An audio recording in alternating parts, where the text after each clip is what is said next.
Hello everyone and welcome to Sinful Gaming. I hope you're all doing well, I hope you're all staying safe, and most of all, I hope you're all fighting that war against the grey.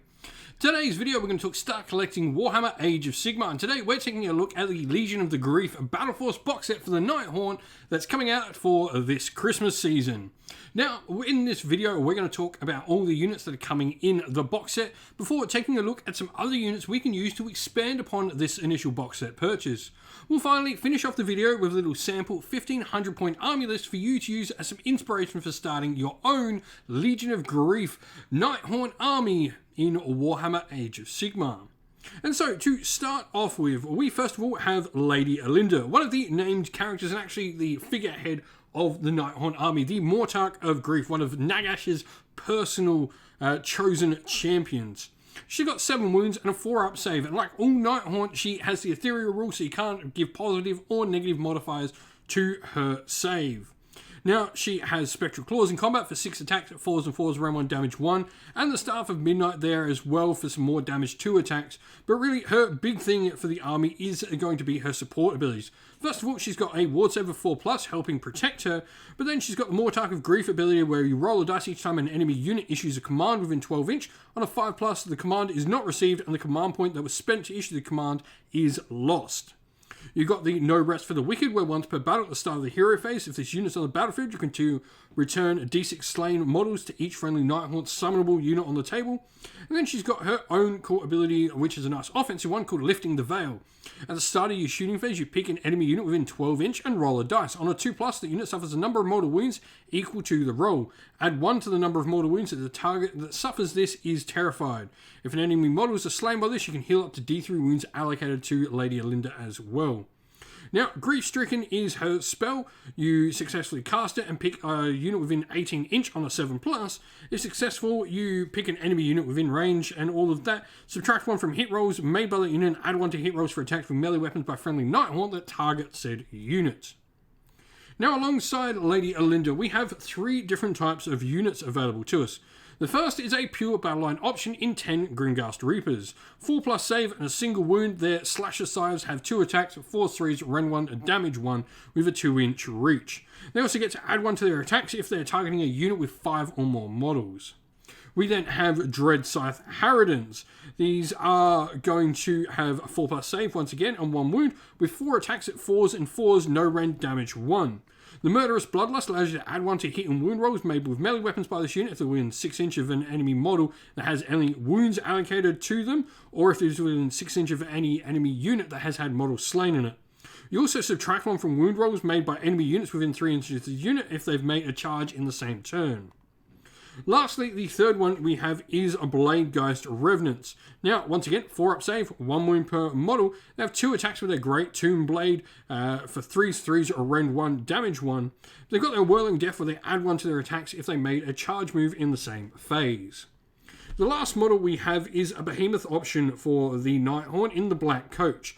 12 wounds and a 4-up save. This model has a variety of different attacks. It can fly, it's got its own crew, and it is classed as a mount for its can wraith that is mounted atop it.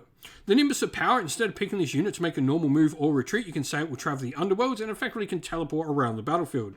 The Evocation of Death, when this unit is set up for the first time, you place a D6 beside it with a 1 facing up, and each time an enemy model is slain or flees within 12 inch, increase the value by 1. If the value of the dice beside the unit is 5 or 6, then it has a 4+ ward instead of 5+ from its substantial form ability. Once per turn in the shooting phase, if the value of the die besides the unit is a 6, you can say it will unleash its stored energy, and if you do so, you can pick an enemy unit within 12 inch and roll a dice. On a 2+, the enemy unit suffers 3d3 mortal wounds, and you change the value of the dice back to 1. The Runaway Coach ability, also after this unit makes a charge, you can do some mortal wounds as well. And so, where to go for some other units? First of all, Spirit Host. Now, not much to them. 3 wounds, 4+ save, 6 attacks at 4s and 4s, no rend, damage 1. However, the big thing about them is their Drawn to War ability. This allows friendly Nighthaunt heroes around them to pass off their wounds to the Spirit Host, really doing a good part of the work for your army where you have generally quite a few low wound heroes. This is great for protecting them. Another battle line option is the Chain Rasp Horde.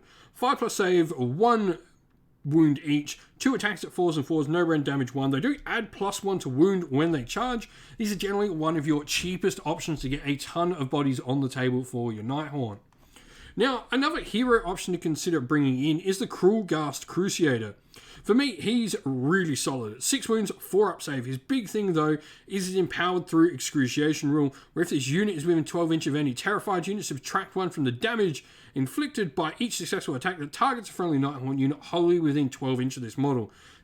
This is just really good. Subtracting 1 from damage is really going to do a lot. Damage 2 attacks become damage 1. Can really turn the tide in how much damage is being done to your Nighthaunt units. Lastly, endless spells, and in particular, the endless spells you see here, the forbidden and power ones. I think there's one of them more than any that fits so well into a Nighthaunt army, and that is the Horrorghast. This is a endless spell that, first of all, stops your opponent being able to use inspiring presence around it, but also causes extra enemy models to flee when they're in range of this endless spell as well. It's just super fantastic. You do have some other good endless spells in this box set, like Launch on the Soul Seeker, which can teleport some of your wizards around. The Soul Scream Bridge can teleport your units around. And the Shards of Valagar are a nice control spell to have in your arsenal as well. And so here we have our sample army list. Now, the procession we've gone for, because we have got a mix of different troops here, is the Emerald Host. This allows us to pick a bunch of enemy units at the beginning of the game, and they'll take mortal wounds throughout the course of the game. Now, we've got the Triumph for Bloodthirsty. We are only 15 points under, so there's not a good chance we're going to get it, but reroll charges are really important for Nighthaunt. Take what's theirs. We're going to have more units of ours in our enemy's deployment zone. We're fast, we've got teleports, we've got the ability to fly. It's a good, solid grand strategy to pick for Nighthaunt.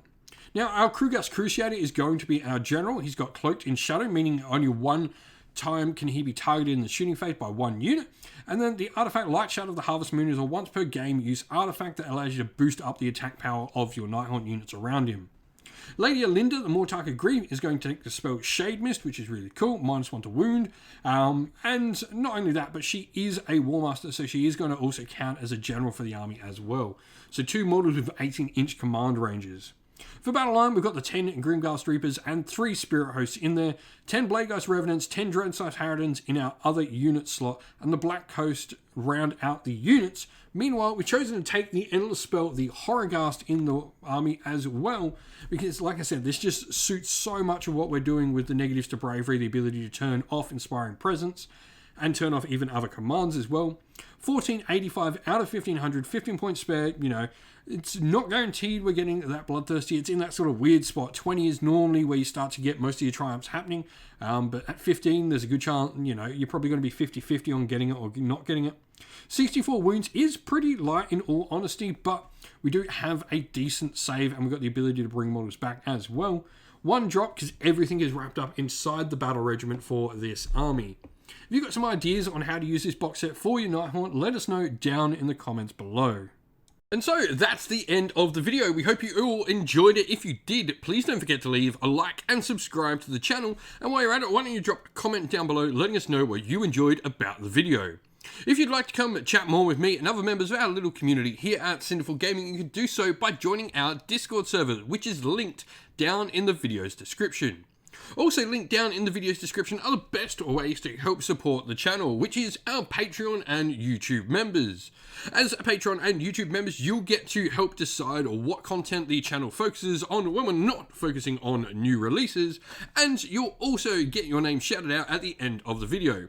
So a special thanks to all our Patreons: Christian Weir, Soren, Kenny Lyle, Outer and Shop First, Andrew Bowen, Nathan Fee, The Rising Ape, Q Dynamic, Anthony B, JJ Austrian, Average Wargamer, Domir, Mark Harvey, James Cater, Bloobs, Benjamin Suarez, Redman, Aaron DeHaven, and Kevin Bowman. And to our YouTube members as well: Green Roots Gaming, Kenton Young, Ronya, Lock, The Johnny84, David Ellsworth, Wolfric Nick, Broken Chef, Ariana Edwards, Revenar, Pink Nico Fire, Robin Man Killer, Monty's Tabletop Terrain, John Castle, Davis Weir, and James South.